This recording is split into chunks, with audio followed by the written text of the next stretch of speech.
Hello, dear sisters and brothers, and welcome to Off the Pulpit here on Catholic SG Radio. Now, on Off the Pulpit, of course, we get members of our clergy to come and speak to us about matters of faith. Now, our program today actually centers on All Saints' Day and All Souls' Day, when the Church's calendar really invites us to honor both the triumphant communion of the saints and the faithful departed who pray for us from the veil of purgatory. Now, this year, All Saints' Day and All Souls' Day is a little bit different because it takes on a special character as All Souls' Day falls on Sunday. And so that makes All Souls' Day really a kind of a day of obligation. Yeah. Yes. And so I think some of us are a little bit confused. Many of us are confused, actually. So to help us untangle the intricate way the liturgical calendar ranks these celebrations and how the rubrics of the Liturgy of the Hours intersect with those of the Mass and what it means for us when these celebrations fall on a weekend.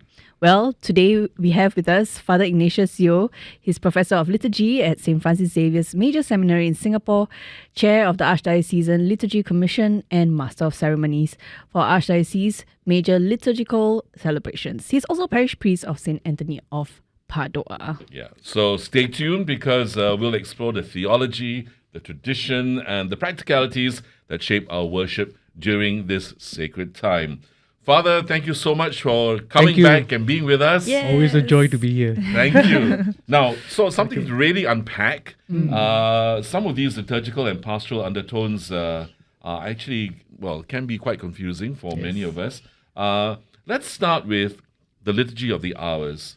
And why do the Liturgy of the Hours differ from the Liturgy of the Mass for All Souls' Day, especially when the memorial actually falls on Sunday, as in this case, this weekend? Yes, this right? coming weekend. Yeah. Yes. Yeah, so this question touches on the interplay between the liturgical calendar and the ranking of liturgical celebrations and the rubrics governing the Liturgy of the Hours versus the celebration of the Mass.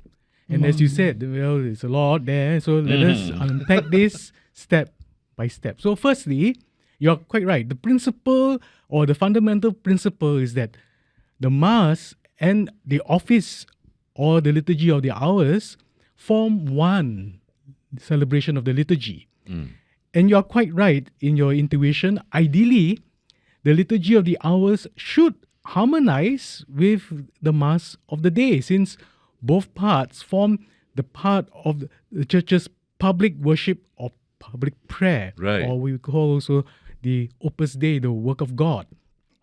However, because of the liturgical ranks and rubrics, this correspondence sometimes differ between private recitation, which is private celebration, and public celebration. And so the case in question is this year, All Souls' Day, which is a commemoration of all the faithful departed, falls on a Sunday.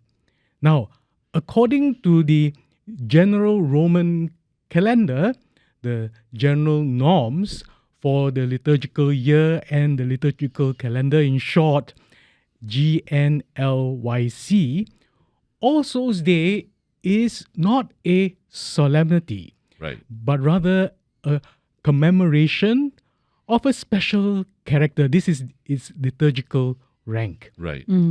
However, as a commemoration of special character, if it falls on a Sunday, the Mass of All Souls, replace the Sunday Mass, but not automatically the Liturgy of the Hours for Sunday. Now, why? For that, we look to the rule for the Liturgy of the Hours, right? Which is found in the General Instruction of the Liturgy of the Hours, or GILH. Right. And it gives us this guiding principle from number 239 to 240. There it says, when the commemoration of all the faithful departed, which is All Souls' Day, falls on a Sunday, the office of the Sunday in ordinary time is said But the Mass is that of the commemoration of all the faithful departed. So this means that in private or individual recitation of the Liturgy of the Hours, you pray the Liturgy of the Hours and the office for the 31st Sunday in ordinary time. Right. But in public, or what we call communal celebration of the Liturgy of the Hours or the office, especially in churches where the faithful gathers on All Souls Day. This is the corporate worship we talk about, That's right? right. Exactly. you may use the office of the dead or the Liturgy of the Hours for the dead instead. This is permitted because All Souls Day is a day of special intention of the entire church for the dead. And so in community, it takes a public character, or you say the corporate celebration of the church's prayer for the dead. Father, you mentioned quite a lot about the private recitation and the public celebration. Could you share with us why is there this difference between public and private celebration of the Liturgy of the Hours, Father? Okay, so before we dive into that, let me predicate it with another qualification. So, in the Table of Liturgical Days, which is the pastoral selection of masses to be celebrated, All Souls Day appears as number 3, ranks number 3, the commemoration of all the faithful departed. While Sundays in ordinary time ranks only at number 6. So in terms of the Mass for All Souls Day outranks the ordinary Sunday, the All Souls Day Mass. Interesting. That is why this year on the 2nd of November, which falls on a Sunday, the Mass of All Souls Day replaces or is selected in place of the Sunday Mass. Now then, why then does the Liturgy of the Hours not follow suit? Correct. This is where the nuance lies. Although All Souls Day has a higher liturgical rank for the selection of masses than the ordinary Sunday, this is for the purpose of celebration of Mass. It is not a solemnity per se, or in the technical or liturgical sense. Right. Nor is it part of what we call the temporal cycle, which determines the Psalter cycle or the cycle of the Psalms. Right. So, in the general instruction of the Liturgy of the Hours, it deliberately distinguishes its treatment of the office. So, here's the general rule again in GILH 239. It says, when the 2nd of November, the commemoration of all the faithful departed falls on a Sunday, the office is that of the Sunday. The Mass, however, is that of the commemoration. Now, that's the authoritative rubric. That even though the Table of Liturgical Days, which is how you choose masses, Right. gives All Souls Day a higher precedence. In other words, the choice of the Mass therefore follows this Table of Liturgical Precedence, since it governs the rank of celebration. The office follows the GILH, which preserves the Sunday Psalter cycle, which is a cycle of the Psalms, unless the day is a solemnity or feast of the Lord. Okay. I guess, I don't know whether this confuses them, but because in a sense, every Sunday is in itself a solemnity, Yes. right? And so the Psalter would follow that. Yes, and we'll explain later. The Psalter actually sanctifies the Lord's Day or the Sunday. Yes. Okay. Father, could you share a little bit more about why is there this exception? Because, this year a bit special. Yes. Yeah. So just following up on what Andre Andre has was saying, asked yeah. earlier. Now, because the office is governed Yeah. by this what we call temporal rhythm of the sanctification of the day, Yeah. not by pastoral precedence of the table of liturgical precedence for the choice of Mass. So take note, All Souls Day, though high in rank for pastoral importance, is a unique commemoration, not a feast or a solemnity. It is more akin to a kind of universal votive observance that stands outside the ordinary hierarchy of the temporal or saints celebration. Very interesting. Yes. Hence, the Church highlights the day's theology, which is the Church's universal intercession for the departed. The office maintains the continuity of Sunday sanctification with the Lord's Day's psalmody, which is the Psalms and readings. Thus, this preserves the principle that no commemoration, even a profound one, just like All Souls Day, replaces the sanctification of the Lord's Day. We cannot ignore that it is not the Lord's Day, it's still the Lord's Day. And so the sanctification of the Lord's Day is therefore preserved through the liturgy of the hours. Sorry, Father, just to interject. So the Church already keeps it that on Sundays, there are no funeral masses celebrated. Is that correct? Yes. And so You're this correct. actually preserves that. Some Sundays, Okay. what we call of higher precedence, like Lent, Easter, Advent, Right. right? So those Sundays, no funerals. Definitely, No, right. yes. So, So yeah, so it kinds of gels with that. okay. Okay. So just in summary, right, just to put everything in proper perspective. So for the aspect of the Mass, the governing rule, we use the table of liturgical days, and therefore All Souls Day ranks number 3. Right.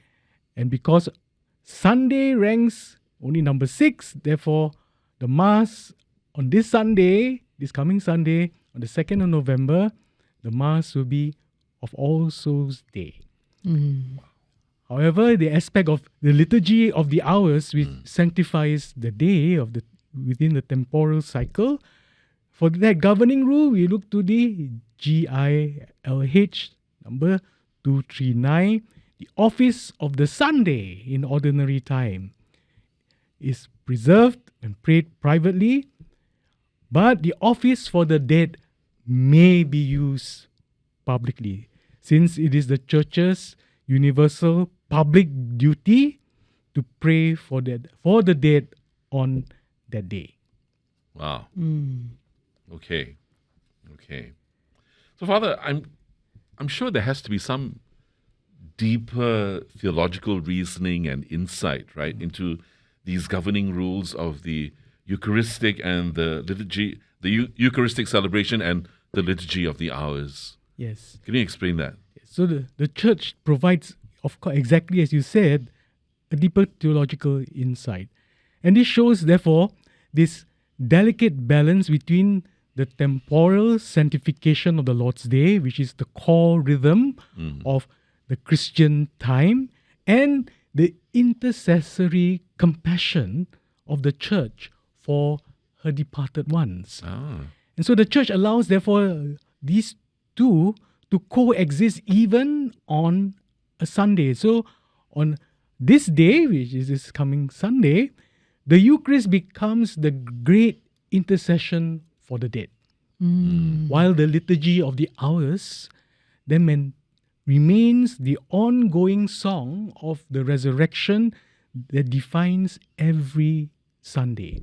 Now, why? Because the Sunday office keeps the continuous rhythm of the liturgical year, which happens to be the 31st Sunday in ordinary time. That's right. Because the 31st Sunday in ordinary time still exists liturgically, even if the Mass is superseded. Right. And because the All Souls observance, while universal and solemn in tone, is ranked above the Sunday in ordinary time in the table of liturgical days, as it carries special pastoral weight, it does not disrupt the rhythm of the church's prayer for the sanctification of the church's year. So thus the church retains the Sunday office to preserve the integrity of the Psalter cycle, or the cycle of the Psalms. Yet since the Mass is the church's highest act of intercession, it takes precedence to emphasize the church's compassionate memorial of the dead. Okay, and so in short, again, the Liturgy of the Hours follows the liturgical rank and rhythm of the church's year. Right.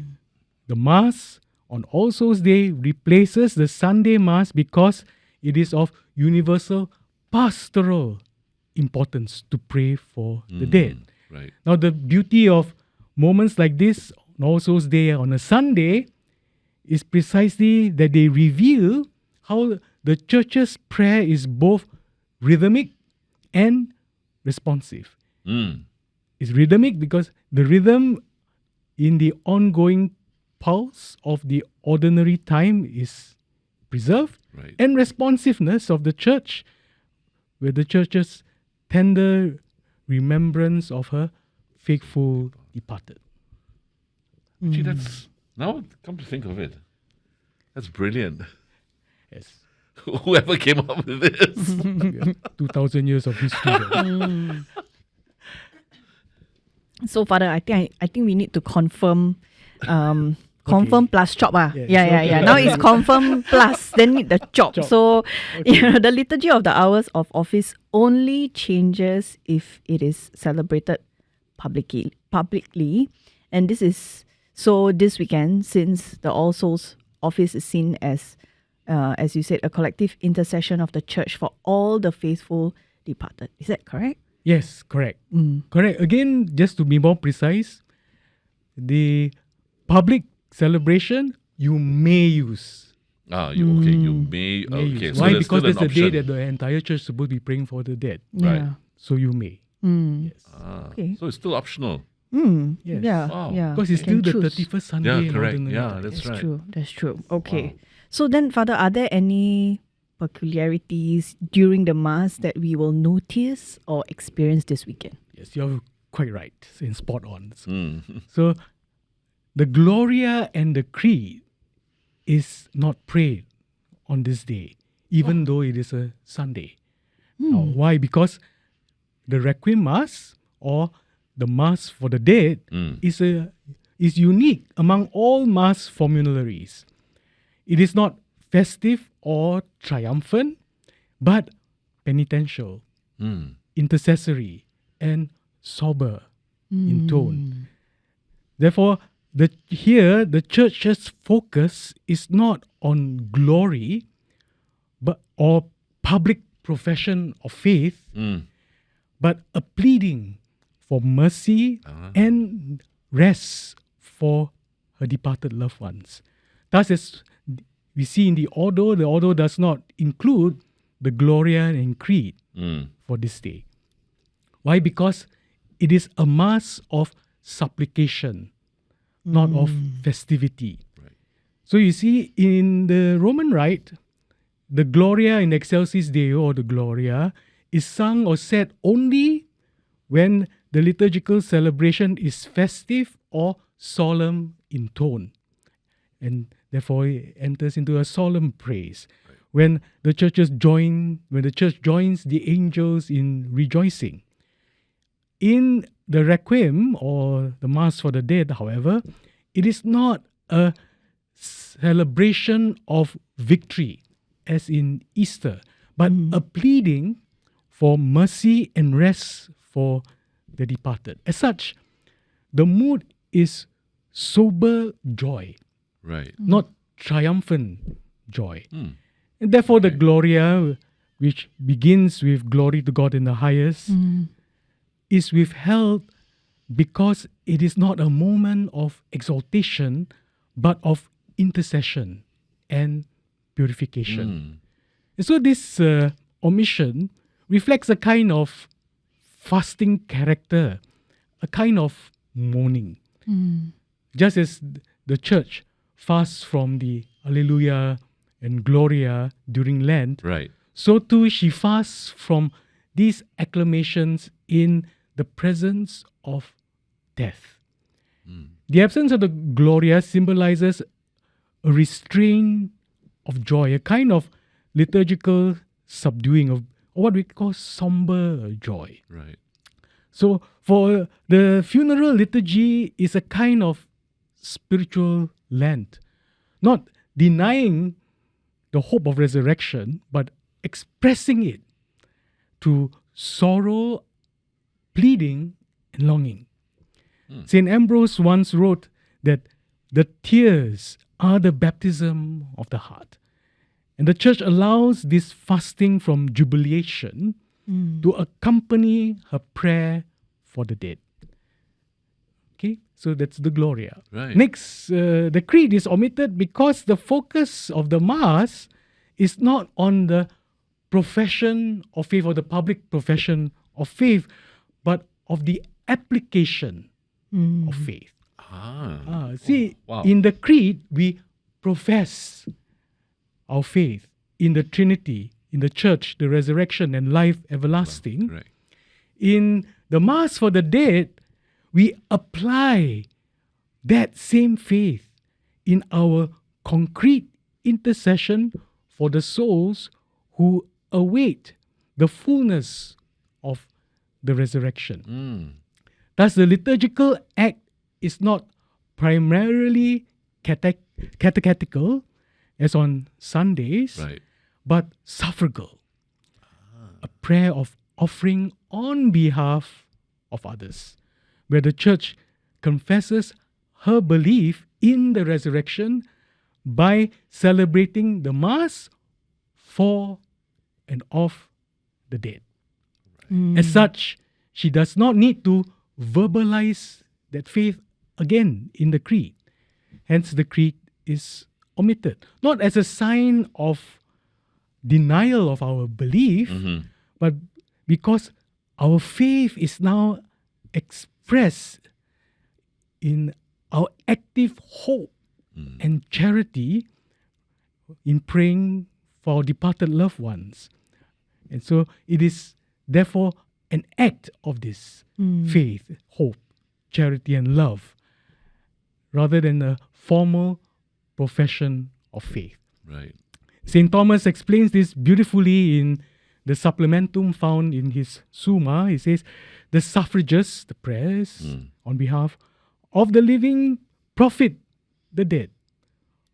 Of no small weight is the authority of the Church, which clearly approves this custom by commemorating the departed in prayers offered at the altar.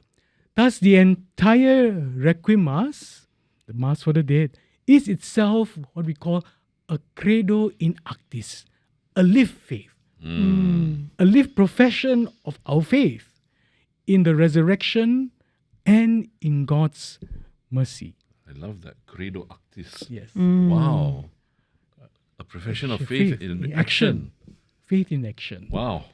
So consequently, the absence of the Gloria and Creed signifies the already and not yet of our eschatological hope. Now, liturgically, the Requiem Mass takes its theology situated between Good Friday and Easter, where the Church stands at the tomb awaiting the resurrection. So the Gloria and the Alleluia belong fully to Easter morning, where we celebrate the victory of the risen Christ. The Requiem Mass holds, therefore, a vigil, awaiting at the tomb, praying that this victory may be shared by our departed loved ones. Hence, the omission marks our waiting. Not a lack of faith, but a holy silence of hope. So she does not sing glory to God in the highest. She pleads eternal rest grant unto them. And the church does not shout out the creed, but she whispers, "Let perpetual light shine upon them." One other liturgical theologian, Louis Boyer, once wrote, "In the Mass for the dead, the church prays in the twilight between the cross and resurrection, where faith becomes hope and praise becomes petition." Wow. This is one of the beautiful moments, therefore, where rubric and theology meet. The church's silence in the liturgy actually speaks Even louder. louder In its silence. It speaks louder in its silence. of faith, hope, and joy Wow. and love. The absence of the Gloria and the Creed is not emptiness, therefore, but a profound sign that even our joy is purified by active compassion for those who still journeying towards eternal light and peace. Wow. Wow. Actually, that is so amazing. Really. Okay, Father. For the man in the pew and the woman in the pew, at the end of the day, let's come back to Okay. practicality now. Okay, all this theology. Right. oh, very nice. No, it's truly beautiful. but- Beautiful, yes. Yeah. So the big question is on everybody's mind is, with this year's All Saints Day falling on Saturday and All Souls Day falling on Sunday, why does it seem that we are obligated to attend two masses? Yeah, so firstly, I must underscore that this is actually a canonical question, not a liturgical question. fair say. enough. So it is not up my alley. But I can offer some theological and pastoral explanation for this. Okay. So many people, when they hear the phrase "holy day of obligation," immediately they think, "Alamak, oh no, Yeah. another rule to follow, Another another rule, law yeah, we got to that's follow." Yeah.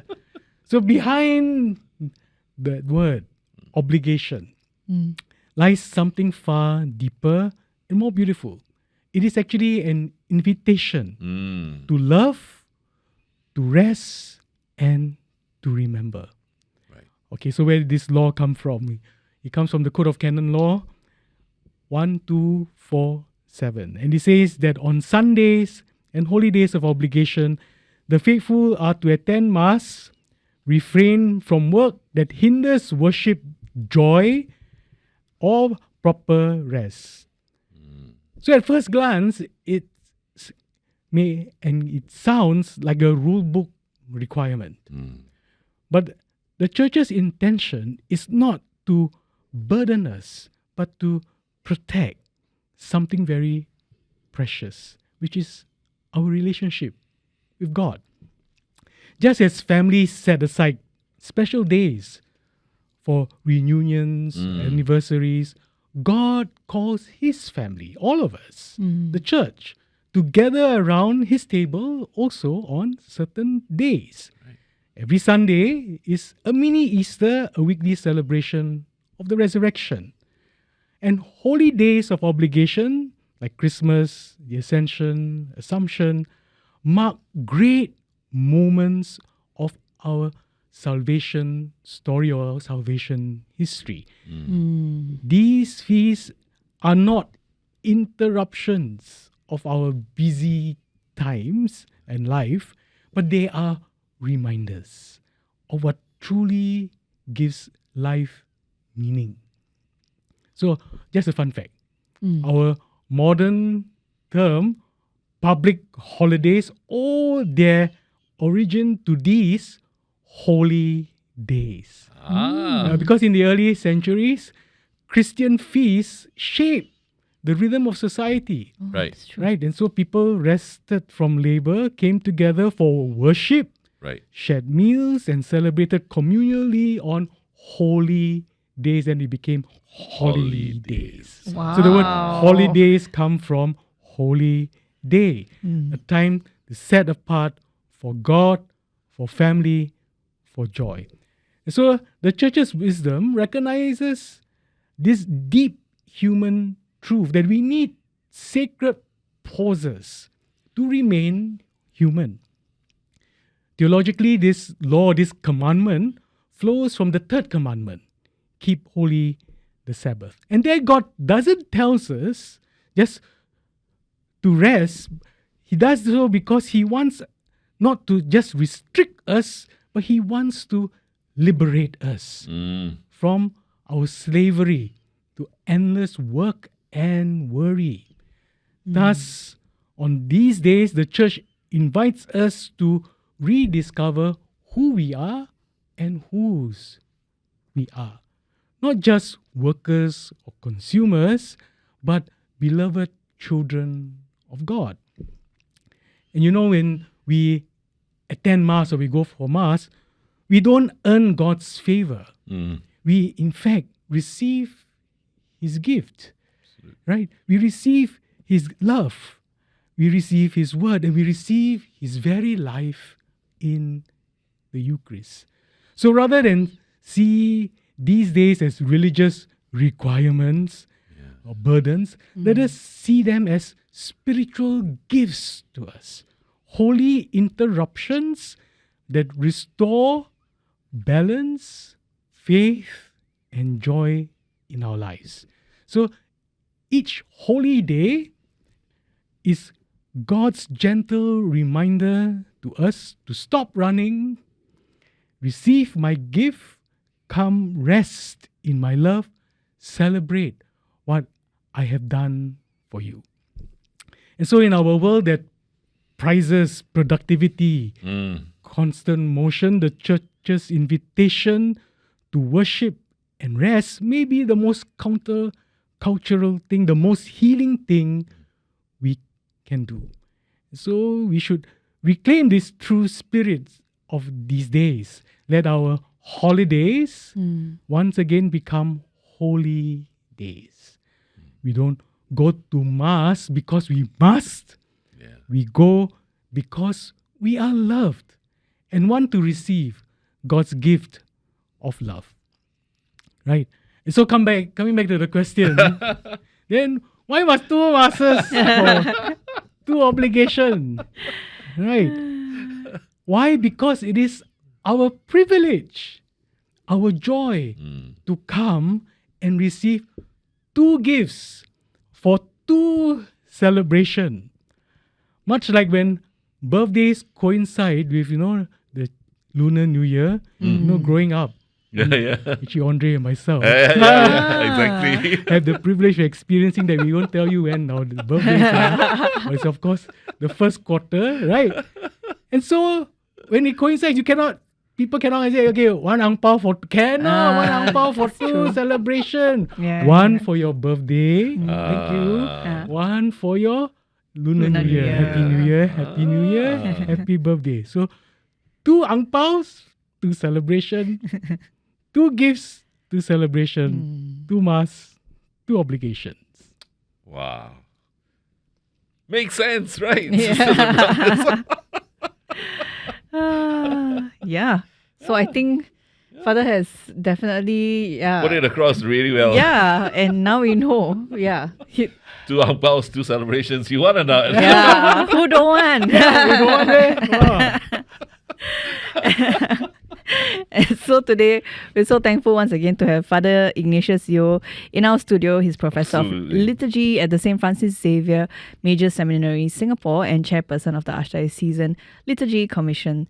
Thank you so much, Father, for the insights you've shared. I think it definitely cleared up a lot of confusion and also given us a new perspective to see how this, holy days should be seen and the obligations also. It's not just about cause it needs to be done, but because it's a gift. It's a gift. Yeah. It's not an obligation. It's meant to be an invitation. Amen. Right? Yeah. To love, to rest, and to remember. Yeah. So, once again, dear sisters and brothers, you've learned how, or we really actually have learned how the church's calendar really gives these feasts their unique character, and how the ranking of celebration determines the order of the readings and the prayers, and how the liturgy of the hours and the Mass are really actually coordinated to honor both the saints and the faithful departed. Yeah. Right? We certainly hope that this episode has blessed you, and if it has, please don't forget to share this link with your friends and your loved ones. Also, you can watch this episode and many others on Off the Pulpit on our Archdiocese YouTube channel. This episode will be out at 7 p.m. Okay, so once again, Father, thank you so much for Thank joining you. us Thank you, again and Father. being with us. And for you, dear sisters and brothers, hopefully the grace of these celebrations, truly these holy days, deepen our love for the communion of the saints and inspire us to pray for the souls in purgatory. God bless and love you all. Bye-bye. Bye.